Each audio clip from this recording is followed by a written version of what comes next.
Something that would scare me though would being on the Oprah show. And that's something at a young age you were on. Tell the listeners how that came to fruition. That was terrifying for me too. Don't get me wrong. I mean, I'm 19 years old on the Oprah show, but like I didn't have a choice. And you weren't a high school graduate at the time. No, and I had published a book with Random House. They bought my kind of like an autobiography that I wrote when I was 18 about my years as a childhood activist.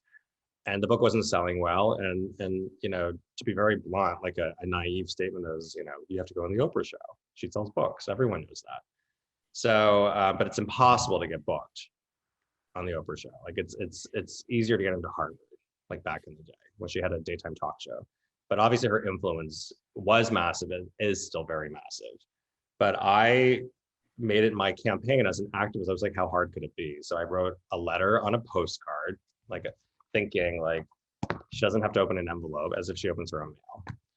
And I thought she'll just turn over the postcard. I wrote, you know, dear Oprah, you can challenge me to do anything for whatever charitable cause you believe in, and I will make it work.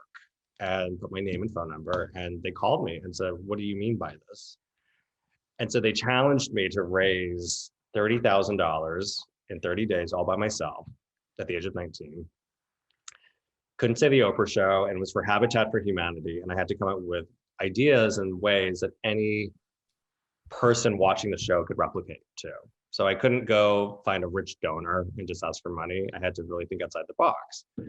So for example, of the 10 ideas that I shared on the show, one of them was I figured out that any shopping mall that has a water fountain, for example, where you throw change into the fountain, they do have to clean it like every month, take the coins out, and then they say they donate to charity. Well, the problem is that a lot of charities wouldn't take the coins because there are these buckets of wet, slimy, dirty, you know, coins that you'd have to hand clean and wrap because they wouldn't go through a machine that way. And I was able to figure out by calling the US Mint and just asking a lot of questions that there's a division called the mutilated coin division, where their sole purpose is to take on cases like that, where they would pick up the buckets wherever they are, because they're very heavy. They're hundreds of pounds each. I'm sure it's just a normal Panthers workout to lug those around. But they pick them up for you, they count them, sort it, and then you have a bank account where they'll just wire the money directly to you. And so what I realized is that I could share, like, this is what people can do in your community if you're lucky to find a mall or a place that has change. And I was able to raise like $3,500 just by making 2 phone calls.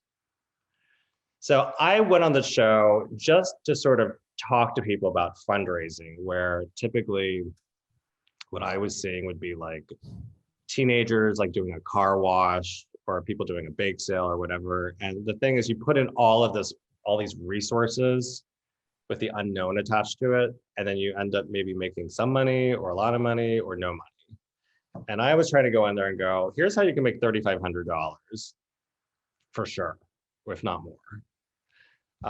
And that led to obviously the book doing very well. And I got to write more books after that. And you know, it was a nice platform to talk about charity and to inspire people, but at the same time, it made me realize something that the power of TV had to really spark change with others. And that's where that little nugget got stuck in my head. Like, I have to figure out how to get on TV, not to be famous, but to just be able to reach more people.